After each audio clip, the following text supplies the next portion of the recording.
Recording in progress. Oh. All right, good afternoon, everyone. Test, test. Everybody hear me okay? Oh, yeah. That's all I do. So, first thing I'm going to do very quickly is I'm going to move this out of the way, and I'm going to tell you why. So I'm going to move this. Sorry. After all that work. I know, after that. And the second thing that you might notice if you've seen me talk before is usually I have my computer with me and I have my notes and everything like that, and I speak behind the podium, but not doing that today. So the question is why? And one of the things that we talk about here at Science of Mind is this idea of let go and let God. You know, trust our divine intuition, even if it scares the heck out of us, right? So that's what I'm doing. So this is what intuition has told me to do. And so for the first time, I'm breaking away from the podium, stepping out of my comfort zone for everybody at home and in the Facebook world. And I intentionally did not prepare any notes. So we're going to see, yeah. Did you get recorded? What's that? You get recorded. I did hit record, yeah. So we're going to see what God brings. But I'm a firm believer, as Ernest Holmes says, where'd Dolores go? Oh my gosh, I was going to, there's Dolores. I'm a firm believer, as Ernest Holmes says, it doesn't matter how much you talk, what matters is how much you walk. And so he would much rather that you apply this philosophy, apply the teachings to your life than just get up and talk about it. And so I know for me personally, I can get up here and talk about this now. But now, can I let go of everything, trust divine intuition, and see what happens? So that's what we're going to do today. Having said that, though, if I were to give a title to my talk today, it would be this: What God Told Me. And this is what God has told me over the past, week or 2 weeks. I've had, some of you might know I was on call for 3 weeks with Red Cross and All Hands and Hearts as part of the I say second responder, but first responder to the disaster that we had. And that took a lot of time and everything. And I've had the past 2 weeks now that has been deactivated and stood down. To do some reflection and meditation and journaling. And so this is what God has told me. And interestingly enough, it started, how many of you have heard of or seen the movie, what was it called? Field of Dreams with Kevin Costner. How many of you have seen that? Oh, yeah. And one of the key aspects of that movie is build it and they will come, right? Build it and they will come.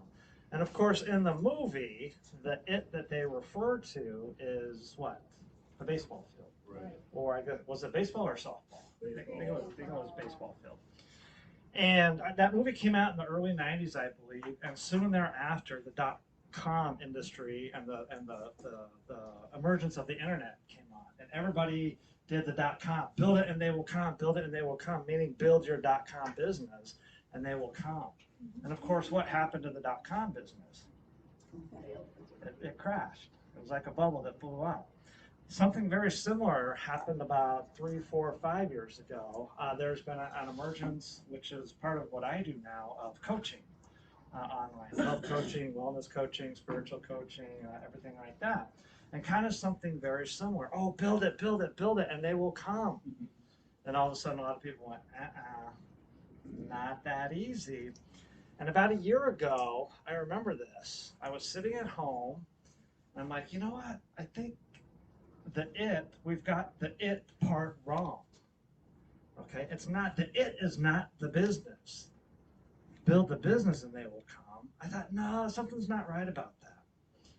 And so I went inside, which is what we're taught to do here. Go within. When you're not sure, when you have uncertainty, when you have confusion, when you have stress, when you have anxiety, go within. See what happens. So I went within, and the answer that came back to me was the it is not the business. The it that you build is you. You got it, Carol, you're right. The it that you build is you. And so I had this idea, well, build you and they will come. And so this is what I've been on and all of this for about a year now. And so about 2 days ago, and I posted this a little bit, a variation version on my Facebook page and some different groups. I went into some different groups. You can go on the internet now. It is absolutely incredible. Access to almost 1 billion people all at once. It's incredible the power of the internet and some of these social media groups that are online. But anyway, there's a couple different ones. One of them that I was in is something by Tony Robbins. Has anybody heard of that name? He's big. He's got over 1 million people in this group. And the algorithms will, and I've been studying about algorithms a little bit lately, algorithms will reach at a minimum, usually about 10%. So if you take 10% of 1 million people, what is that? That's 100,000 people. So you have access almost immediately to 100,000 people. Now, that's no guarantee. It kind of depends on your post and how much people like it and comment on it and click share and all of that stuff. But I thought, okay, they're all still thinking they got to build the business. They don't know what's going on. So I'm going to do something really cool. I'm going to go in and I'm going to write this big giant post, build you, and they will come. And I thought, oh, I'm on to something. This is going to be cool. I'm gonna motivate them. I'm gonna inspire them. I'm gonna teach them. I'm gonna educate them. Build you, and they will come. And I thought, okay, well, what is the you part? What is it about you that you need to build? And so I came up with this list of 3 great things. Like, oh, I'm gonna inspire them and tell them these 3 great things that they need in order to build them, so that they can then build their business. And the first one I said is, okay, you got to have a vision, right? Everybody will tell you that. Every CEO, everybody who's with a business, they'll tell you, you got to have a vision. Where do you want your life to be a year from now, 5 years from now? Who is that person that you want to become? Even in a lot of my wellness programs, I've said this exact same thing. I've said, you've got to have a vision. So that's what I wrote down. I said, you've got to have a vision. I'm like, cool, I'm getting goosebumps. They're going to really get into this. And I said the second thing is, which is key, which is I've said almost since day one, since I started my journey about 14 years ago, the second thing you've got to have to build you is your why. Okay, what is your why for life? Why do you do what you do? Why do you get out of bed in the morning? And I even made a little antidote, if that's the right word, about that. I said your why is what's going to keep you motivated when the going gets tough. And it's not if the going gets tough, it's when the going gets tough. So you got to know your why. And every coach out there, every Fortune 500 CEO will say the same thing. I studied a lot of them. They all say you got to have a strong why, a deeply rooted why. Okay? And so I'm on a roll here. We've got the vision. We've got the why. And then the third thing that I told them, straight from Science of Mind, straight from Ernest Holmes, is the mental equivalent. That's the terminology we use in Science of Mind. In the personal development world, we say mindset. You got to have the mindset. You got to have the mindset to match your vision. You got to have the mindset to match your vision, or a mindset that is greater. There's even a class that I took here at Science of Mind about this, about mental equivalent. And Ernest Holmes says that. He says, whatever you want, the universe is there to give you whatever you want, as long as you can imagine it, imagine the possibilities. So you've got to have the mindset. Okay, and I was all excited. I wrote this post on Facebook, and I summarized it. I said, okay, you got to have your vision, you've got to have your why, and you've got to have your mindset. And then when you have all that, you're building you. And guess what? They will come.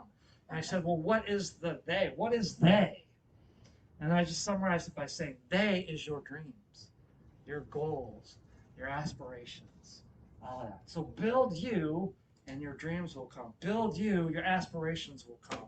Build you, and your goals will come. So I'm all good. I'm thinking, all right, this is going to be cool. I hit enter, and life goes on, right? And I check it periodically, and yeah, it's getting likes and it's getting comments and all of that things, and life is good. A couple hours later, maybe 4, 5, 6 hours later, I'm just hanging out in my trailer, just not doing any meditating and not doing any journaling, and it seems like when you least expect it is when God talks to you. And so this is what God told me. He goes, Brad, nope. And I said, what? He says, no, Brad, you don't need to build you. I'm like, okay. So what are you talking about? So in that situation, I do what I always do. I get my journal out, I get my pencil out, and I start talking to God. And I always start, I just saw, again, for the second time, the movie Top Gun Maverick, or even the original Top Gun. How many of you have seen that one? One of my favorite lines in there, the Maverick character, played by Tom Cruise, he goes, "Talk to me, Goose. Talk to me, Goose." So I get down, I get my journal out, I get my pen out, and I say, "Talk to me, God." And I wrote like, what's going on? What about this vision? What about dreams? What about goals? What about aspirations? What about building yourself? And God goes, "No." And I'm like, "Why, God? Why?" Are you ready for this? You don't need to build you, because you know the answer, believe. I know what you're going to say. You're already built. You're already built. And I went, "Oh my gosh! Holy cow! So you mean I'm wrong, God?" And God goes, "No, no again." And I said, "God, but I've got all these crazy dreams. I've got all these crazy aspirations. I've got all these crazy goals. What am I supposed to do with all this?" And I said, "God, why am I getting so stressed, so frustrated? My anxiety sometimes goes through the roof because I'm so attached to all of this." Okay? Key to science of mind philosophy, key to spirituality, 2 words: let go. I said, "God, how? I'm trying to let go." I think key to Buddhist philosophy also, Carol, this idea of non-attachment, letting go. So I'm like, "God, this is, I'm pushing 51 here. I'm healthy. I eat right. I exercise, all this stuff. But you're making my blood pressure getting a little bit higher now. You want to fill me in a little bit more what you're talking about here, what's going on? Kind of maybe explain to me a little bit more." And this is what God told me. He says, "Brad, you don't need to build yourself. You're already built. Your spirit." Remember, we say, beginning of every Saturday service, remember who you are. God reminded me, because I forgot again, that I am spirit first. You are spirit first and foremost. That's why you don't need to build, because you're already built. You're spirit first and foremost. I said, "Okay, God, but what about this attachment? I've got these wants, I've got these dreams, I've got these desires, I've got these goals. What am I supposed to do?" And again, when you're in a trailer and you're in the woods, sometimes I reference Jesus, 40 days in the woods, like, "I'm coming there, Jesus. I'm getting close to you." I think I'm starting to imitate you. I don't have the beard yet. Actually, I did last week, very similar to Josh there. Mine starts to itch, Josh. I don't know about yours, but Gotta fight through it. yeah, you got to fight through it. Yeah. So anyway, I said, "Well, God, okay, I let go, but how? We always want to know how. How, God? Just tell me how." This is what God told me. He says, "Your spirit doesn't need any of that. Your spirit doesn't need a goal. Your spirit doesn't need a dream. Your spirit doesn't need a desire. Your spirit doesn't need a want. Your spirit doesn't need an inspiration. And remember, who are we? We are spirit. We are one with spirit." And then God told me something that kind of clued me in that I didn't understand before. And this was key to me understanding this. He said, "Brad, it's your ego that wants something. It's your ego that's attached to your desire. It's your ego that's attached to your want. It's your ego that's attached to your goal. It's your ego that's attached to your dream." I said, "God, okay." We're getting kind of deep here, but can you keep it at a kindergarten level maybe? And God goes, "Brad, just skip your ego, bypass your ego." And that's when it hit me. Again, remembering who we are. We're spiritual beings first. And that made all the difference in the world. Okay? Spiritual beings first means we don't need ego. And when we bypass our ego, when we skip our ego, that's when the letting go occurs. That's when the non-attachment occurs. Okay? The hopes, the dreams, the desires. Okay? That's not what being spiritual means. Okay? That's what being ego means. And I said, oh my God, God. I'm like literally like this. Like, God, I have goosebumps. Okay? What does this mean? What does this mean? I said, well, God, am I not supposed to have any dreams? Am I not supposed to have any goals? Am I not supposed to have any aspirations?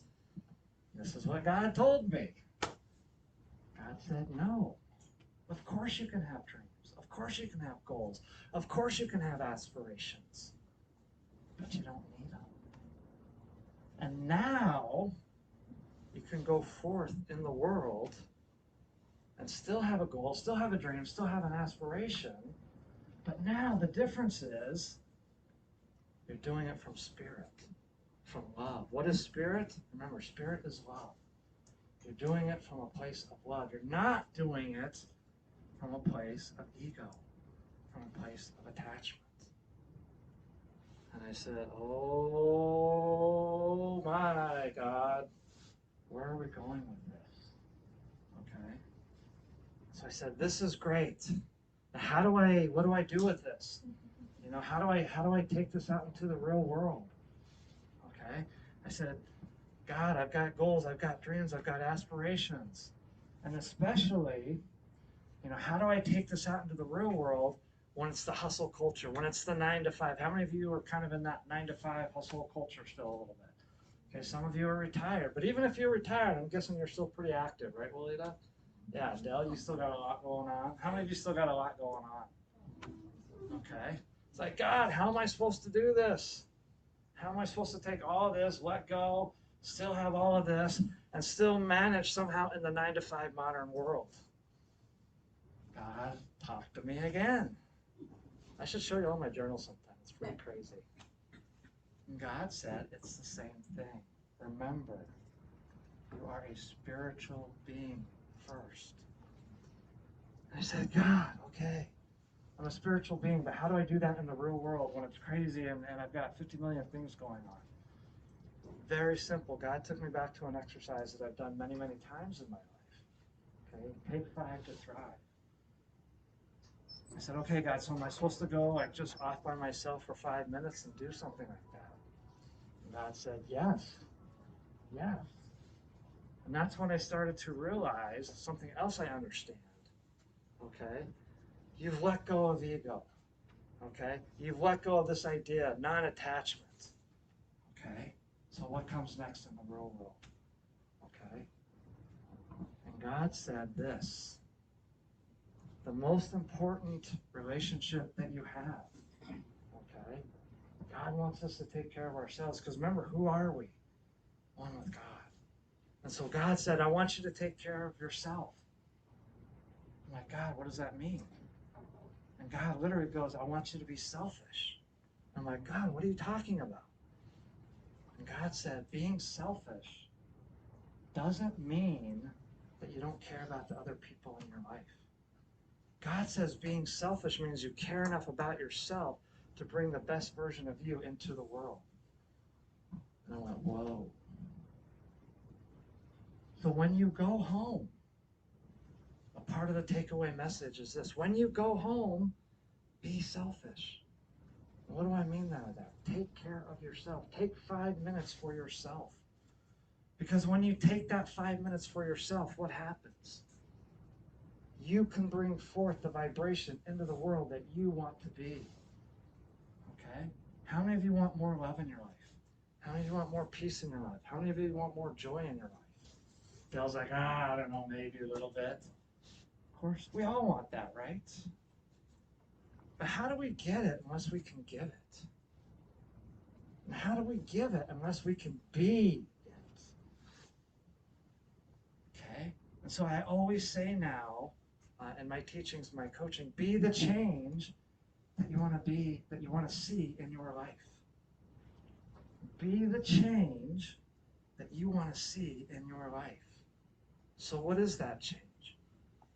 Is it something tangible? A new car? That's always nice. A new house? Or is it something more intangible?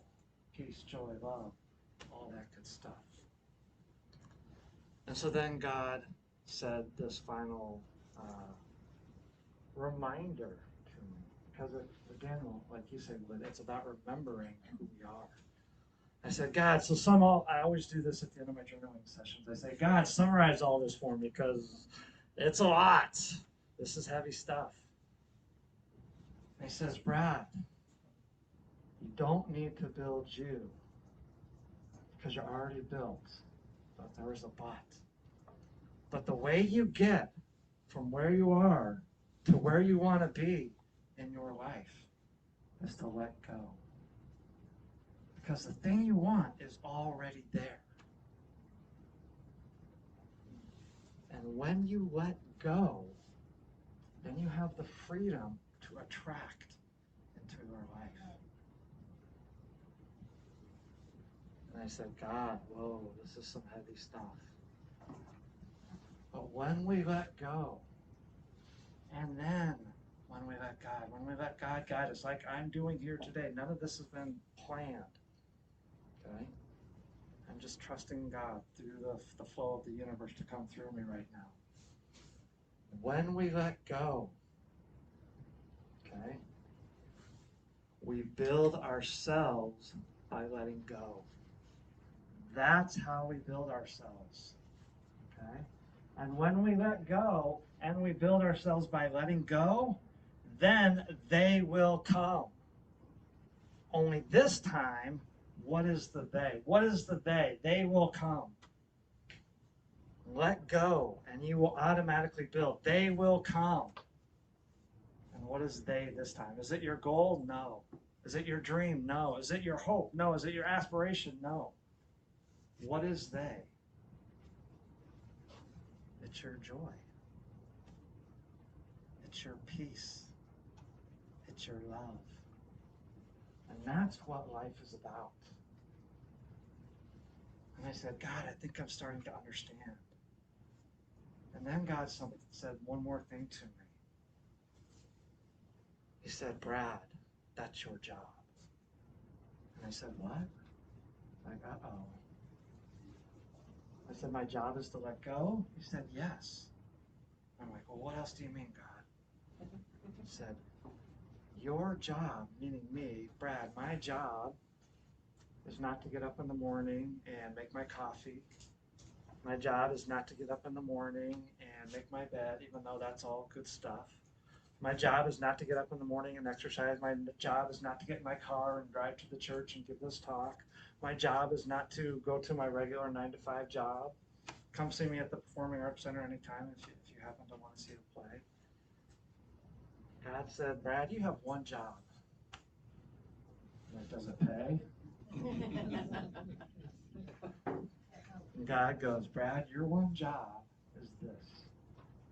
This is my one job. This is your one job. Every person on this planet has one job. To love.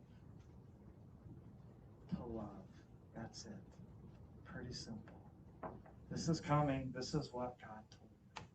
This is coming from a spiritual perspective. You'll notice this is all ingrained in our philosophy right here. Ernest Holmes was a pretty smart guy, that he understood all this all over 100 years ago. So when you let God, you will build. And when you build it, yes, when you build you by letting go, yes, they will come. The peace, the joy, the happiness, and most importantly, the love. So as you go forth today, remember who you are. Because sometimes I even forget. It's like I got to remember, go back to it's like, remember, forget, remember, forget. It's like, God, can't we just remember? It'd be a lot easier if we just remembered all the time, not some of the time, right? But that's not how life works. So we got to forget. In order to remember something, we have to forget it. Oh, where did I put my keys? Where did I put my water bottle? I forget. Who am I? I forget. So when you're out in the world, take a second, go within, remember who you are. Remember that you are spirit. Spirit first. Remember what your one job is, to love. And the one person that you must love more than anybody else in the world, the one person you must love more than your spouse, more than your child, more than your next door neighbor, more than your dog, is you. That's where life starts. Life starts with the relationship that you have with you and loving yourself. So in conclusion, I will just say, love yourself. Love yourself first and foremost unconditionally. Be selfish, prioritize yourself. Take time to do whatever it is you need to do to go within so that you can be a better version, so that you can bring that vibration that you want to the world. Okay? If you want something, you got to give it. If you want to give it, you got to be it. There's no other way. That's the heart of our philosophy right here. And then take time to love yourself. That's your job. Have a great day, everyone. Thank you. And so